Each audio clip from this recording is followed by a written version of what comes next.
Ako si Jules Giang at ito ang Team Patrol. Ngayong umaga ay nandito tayo sa office ng CMLI o ang Children's Museum and Library Incorporated. So makakausap natin ang ilan sa mga officers ng National Executive Board o ang pawang mga nangunguna sa lahat ng activities na ginagawa nila buong taon. Dito nga sa harapan ko ngayon, merong mga letters, meron silang mga souvenir kits tungkol sa ibang conventions nila. So taunan, maraming mga grade school students at high school students na umaakyat sa Baguio sa Teachers Camp para dumalo nga sa convention na ito. So ngayong umaga, muli makakausap natin ang ilan sa mga officers at aalamin natin kung ano-ano pa ba ang mga ginagawa nila sa buong taon aside from organizing these conventions. Kaya samahan ninyo ako.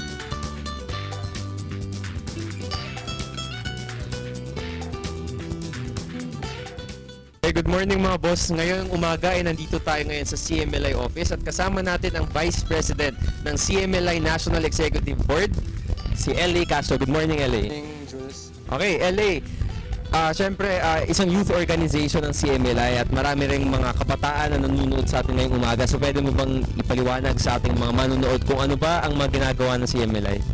So ang CMLI o ang Children's Museum and Library Incorporated ay isang youth foundation and organization established in 1957 by the late Attorney Fernanda S. Balboa.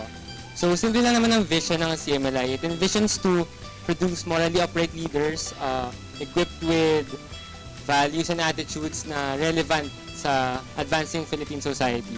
And yung mission niya is to empower the youth, become catalysts of change through talent, leadership formation, and values formation. Ano-ano na ba yung mga activities na ginagawa nyo for empowering the youth, of course?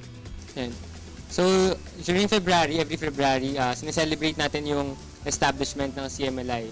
So, nagkakaroon tayo ng Children and Youth Achievement Week, Kayaw, or natataning Kayaw. Ito ay binubuo ng mga competitions, iba't ibang competitions na nakikater sa talent development ng ating kabataan.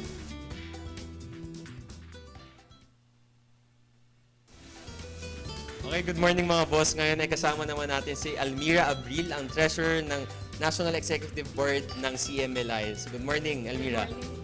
Okay, Almira, ngayon nandito tayo ngayon sa office ninyo sa may Barangay Central, 'di ba, sa may Maaralin. So, syempre, gustong malaman ng ating mga viewers kung sino-sino nga ba yung mga youth leaders na kasama dito sa National Executive Board. So basically po, ngayon po sa National Executive Board, kami po ay consist of 25 high school students noon na nag-transition na ngayon into college na usually galing sa Claret, sa FEU, sa Academy of St. John sa Cavite, meron pa pong galing sa Aquinas University sa Bicol at sa iba pang mga all over the Philippines. Okay, so ito na yung loob ng office nila ng CMLI. So ano ba usually mga ginagawa nyo dito? Nabanggit mo na 25 kayo lahat na part ng NEB, diba? So, kapag po meeting, usually dito po kami, na-occupy po namin tong area na to. As in, napupuno po siya. Minsan, syempre, kakulangan ng upuan, nag-upo na kami sa sahig. As long as nakakapag-meeting po kami. So, nagiging conducive pa rin naman po yung environment. Then, ang mahiwaga naming blackboard na sa kasalukuyan, punong-puno po siya ng mga naka-line up po na activities at yung mga taong assigned po for each activity. No? So talagang ganun kayo ka-OC na per activity talaga. Nilalatag yun ako sino yung mga officer in charge and assistant officers in charge. At saka mga Nice. deadlines na dapat po namin ma-meet for Okay. senior programs. At yun yung challenge syempre na kinakaharap nyo. Syempre mga freshman students kayo lahat, diba? Naninibago kayo sa college life. But at the same time, still doing this activities for the development of the youth, of course. Kasi yun naman yung pinaka-mission talaga ng CMLI, di ba? So, hingkayati mo naman yung mga nangangarap din na maging part ng CMLI National Executive Board and even Regional Executive Board. And sa mga high school students na gustong maging part ng National Executive Board at Regional Executive Board, take the lead, no? Huwag kayong mahiya, huwag kayong matakot dahil itong experience na to will truly develop you as a leader and more as a person.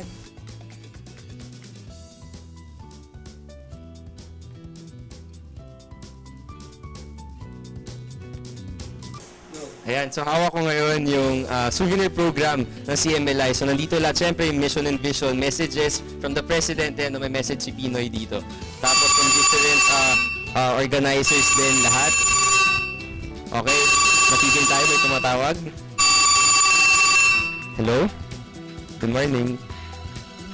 Yes po, from Philippine Women's University. Almira, may client ata kayo. Ayan, so yan, nakita nyo na ilan lamang siguro yan sa mga ginagawa nila. May delegate na tumawag, may school na pupunta sa isa sa mga conventions nila. So yan, so narinig na natin yung mga activities na ginagawa nila sa CMLI. May mga conventions na silang paparating. Nabanggit kanina na meron debate competition na paparating at meron ding grade school convention, meron ding high school convention para tapusin ang kanilang term.